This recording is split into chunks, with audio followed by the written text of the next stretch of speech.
2013년 6월 27일 목요일입니다. 오후 10시 30분경 예수님께서 땡지기를 통해 땡손 형제와 땡수 자매의 결혼을 8월 중순쯤으로 생각하라 는 말씀을 하셨다고 했습니다. 이에 두 사람에게 문자를 보냈고 답들이 왔습니다. 땡손 형제님은 네, 알겠습니다. 땡수 자매님은 네, 였습니다.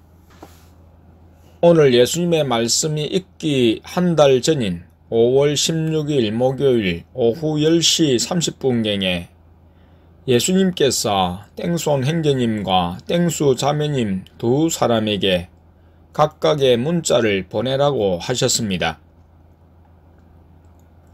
그래서 예수님이 하신 말씀대로 땡손 형제님에게 형제님, 땡수 자매님과 결혼할 마음이 있습니까? 땡수 자매님에게 자매님, 겸손 형제님과 결혼할 마음이 있습니까? 하고 보냈습니다. 땡손 형제님은 예수님께서 감동하셔서 마음의 준비를 하게 하셨다고 하고 땡수 자매님은 오늘처럼 대답했습니다. 그리고 아무 말씀이 없으셨고 오늘 예수님께서 갑자기 두 사람의 구체적인 결혼 시기에 대해 말씀하셨고 두 사람에게 문자를 보내라고 하셔서 보냈습니다.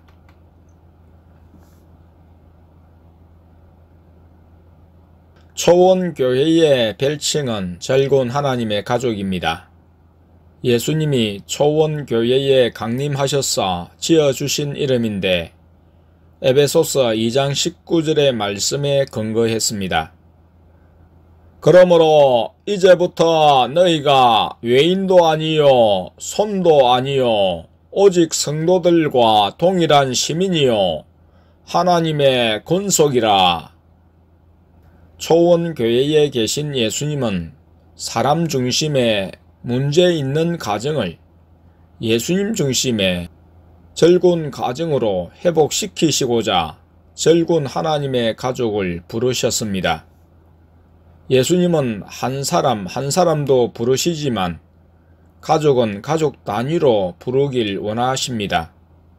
그래서 초원교회에는 청년만 있지 않고 가족으로 여러 가정이 있습니다. 가정에는 유아와 어린이, 청소년, 청년, 장년, 노년도 포함합니다. 가족 단위로 부르시길 원하셔서 먼저 부르시는 사람이 있을 수 있습니다. 아내를 먼저 부르셔서 그 아내로 말미암아 남편이 세워질 수도 있고 자녀가 먼저 부름받고 자녀로 말미암아 후에 부모가 부름의 대상이 될 수도 있습니다. 예수님이 사람의 모습으로 지상에 오셨을 때 예수님이 부르시는 제자 베드로의 경우 부친과 배를 버려두고 예수님을 따랐습니다. 그러나 나중에는 아내와 함께 다니면서 복음을 전한 것이 나옵니다. 그러나 기본적으로 초원교회는 부부가 한 마음이 되어야 갈 수 있는데 예수님께서는 부부가 동거하면서 한 사람은 다른 교회에 나가고 한 사람은 초원교회에 다니게 인도하시지 않으셨습니다. 예수님 안에서 부부가 신앙적으로도 하나가 되어야 하기 때문입니다. 부부가 초원교회에 나오든지 아니면 부부가 초원교회를 떠나든지 결단하라는 것은 부부 한쪽의 반대를 무릅쓰고라도 초원교회에 나오라는 말씀이며 누구라도 아내의 마음을 또는 남편의 마음을 스스로 어찌할 수는 없는 일입니다. 문제는 남편이나 아내의 문제를 예수님께 기도하며 예수님께 마음을 둔 사람은 남편과 상관없이 예수님을 따르는 결단을 합니다. 결단을 하면 예수님이 그 다음 결단에 따라 일하십니다. 남편을 간섭하실 수 있습니다. 남편의 반대를 극복하고 남편의 불신앙을 극복하고 신앙적인 면에서는 남편의 영향을 받지 않고 오히려 장기적으로 남편을 이끌려는 마음으로 교회에 출석하며 예수님의 말씀에 순종한다면 그것이 남편을 구원하는 진정한 사랑이 될 수 있습니다. 예수님은 초원교회에 출석하는 부부가 신앙적으로 일치되어 예수님을 따르기를 원하십니다. 어느 한쪽이 신앙적으로 담을 쌓고 예수님을 반대하거나 할 경우에는 결단이 있을 수 있습니다.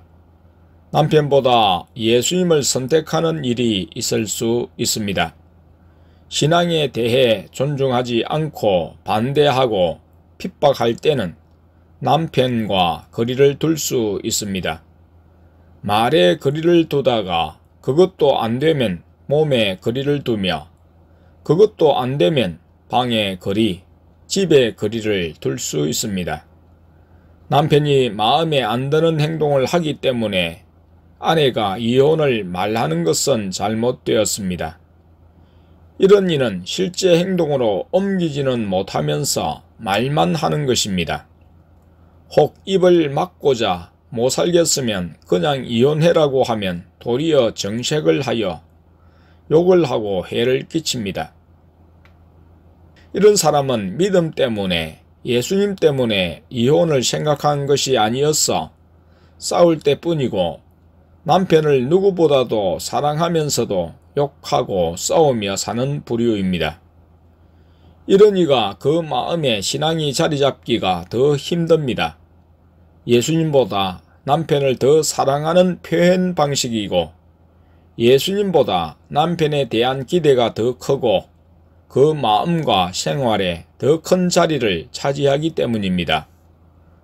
누구 때문에 싸운다, 누구 때문에 내 마음이 안 좋다 할 때는 그 사람의 지배를 받는 것이 사람의 마음입니다.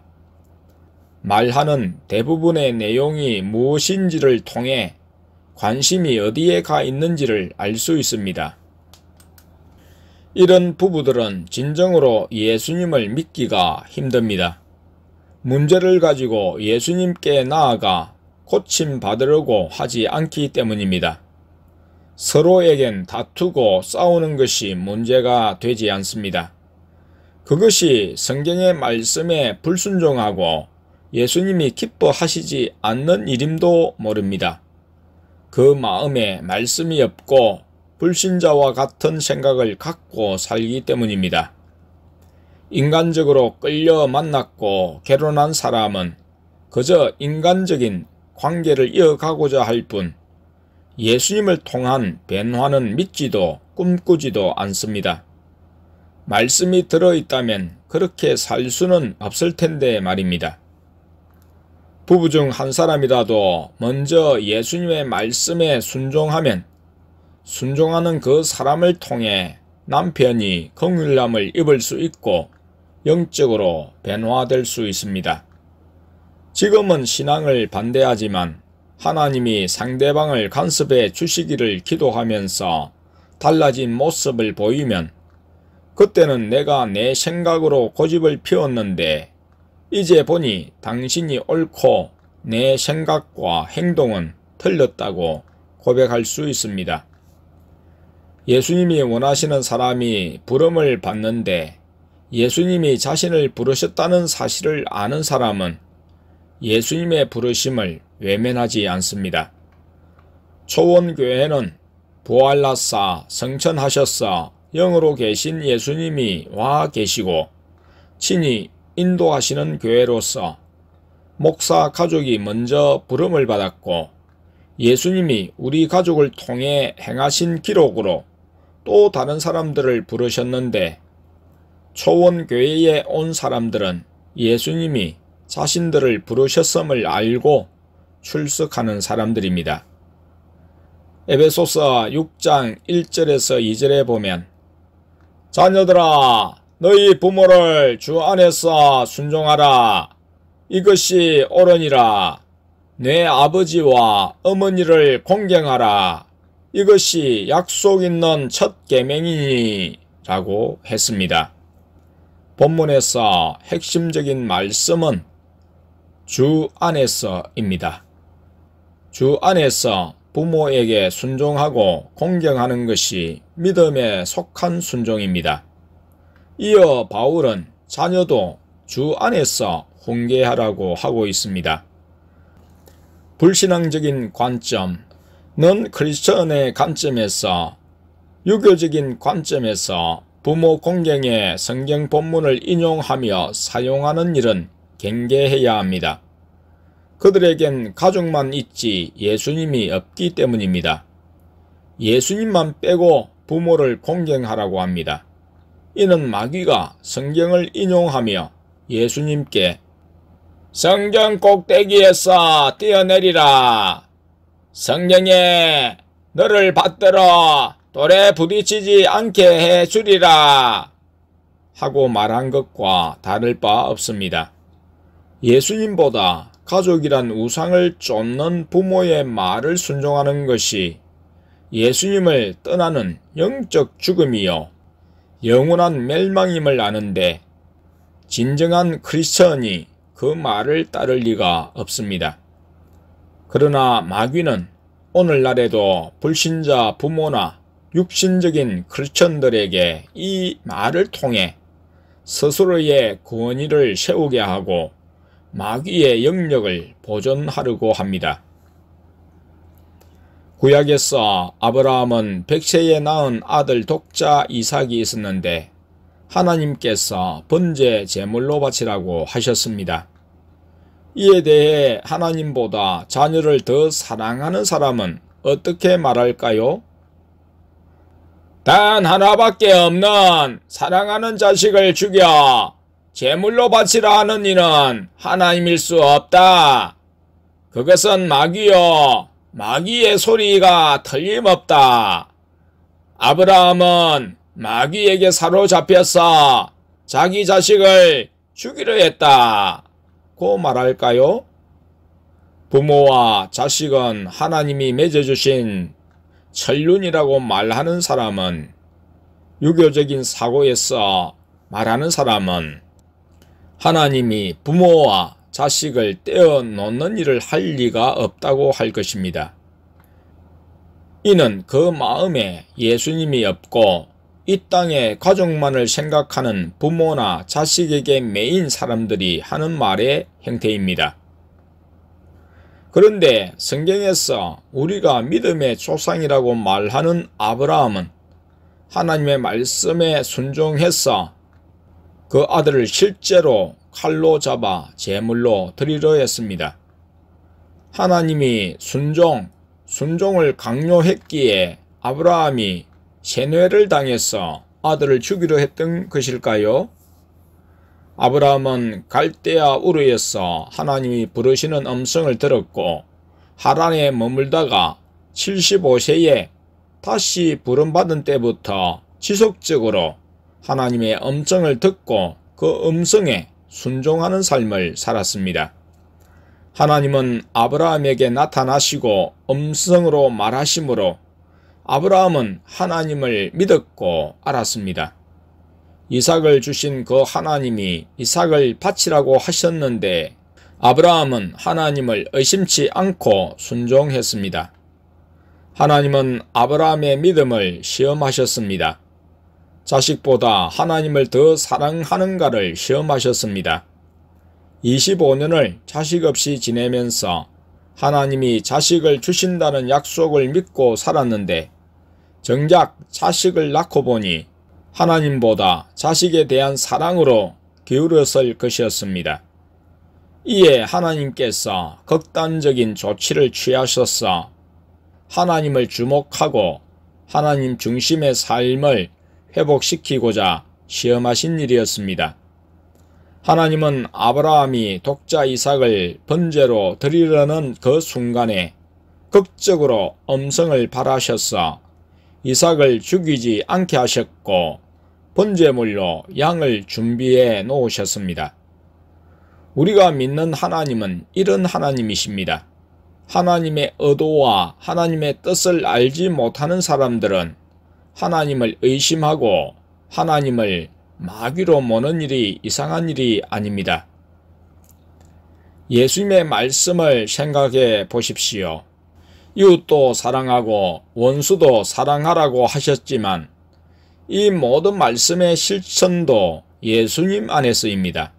스스로가 사랑하고 용서하는 사람은 상식적으로는 대단하지만 영적으로 볼 땐 아주 교만한 사람이고 어떻게 해야 자신을 드러낼 수 있는가를 아는 사람이고 또 어떻게 보면 자기 자신을 높이고 상대방을 낮추길 좋아하는 사람입니다. 그리스도인은 예수님이 사랑하는 자를 사랑하고 예수님이 미워하는 자를 미워하는 것이어야 합니다. 예수님보다 내 사랑이 뛰어나고 예수님보다 내 행동이 의롭다면 그것은 예수님께 속한 증거가 될 수 없습니다. 예수님의 의한 행동이 아니면 결국 스스로의 의로움이요 교만에 지나지 않습니다. 예수님은 다른 형제보다 가족을 더 돌아보라고 하셨습니다. 믿지 않는 사람보다 성도를 먼저 돌아보라고 하셨습니다. 그러나 반대자가 예수님에 대한 내 신앙을 꺾으려 들 때에는 사람보다 예수님을 택하고 하나님의 말씀에 순종하는 것이 자신에게 유익이요 이것이 불순종하는 사람들을 구원하는 하나님의 방법입니다. 세상 사람들로부터 욕 얻어먹고 비방받을 수 있기에 미련한 방법이라 할 수 있습니다. 그래서 고통당하지 않으려면 땡땡이를 놔주라, 땡땡이를 돌려주라 할 수 있고 그 말이 나를 위하는 말처럼 들릴 수도 있습니다. 하지만 실제는 그렇지 않습니다. 사람 편에서 사람을 위하는 마귀의 말이요 생각입니다. 하나님의 미련한 것이 사람보다 지혜 있고 하나님의 약한 것이 사람보다 강합니다. 십자가는 사람들이 보기에 미련한 방법이지만 하나님의 구원의 지혜였습니다. 우리가 하나님 편에 서 있을 때 다른 사람을 구원할 수 있습니다. 예수님은 하나님 편에서 세상에 오셨고 하나님 편에서 사람들을 섬겼습니다. 하나님을 떠나 사람을 섬기지 않으셨습니다.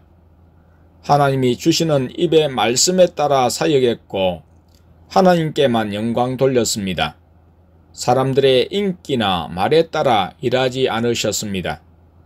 그래서 사람들은 자기들의 말을 따르지 않는 예수님을 욕하며 죽였던 것입니다. 예수님 편에 선 목회자는 사람의 여론에 따라 움직이는 것이 아니라 하나님의 입에서 나오는 말씀에 따라 움직입니다. 말씀 순종에 따른 어려움이 있고 고난이 있고 핍박이 있어도 인내하고 하나님께 긍휼을 구합니다. 예수님이 세상에 사람의 모습으로 오셨을 때에 세상은 자신의 어두움이 드러나는 까닭에 빛이신 예수님을 미워하고 죽이고자 했습니다. 예수님이 오심으로 기존 세상의 질서, 종교적인 질서, 사회적인 질서에 일시적인 혼란이 왔습니다. 예수님은 평화를 주시지 않고 혼란의 불을 던지셨습니다. 그것을 통해 하나님이 통치하시는 세상으로 변화시키고자 하셨습니다. 예수님께서 새 포도주는 새 부대에 담아야 한다고 하셨습니다. 제대로 예수님을 믿으면 가정에 문제가 생기고 사회에 문제가 생길 수 있습니다.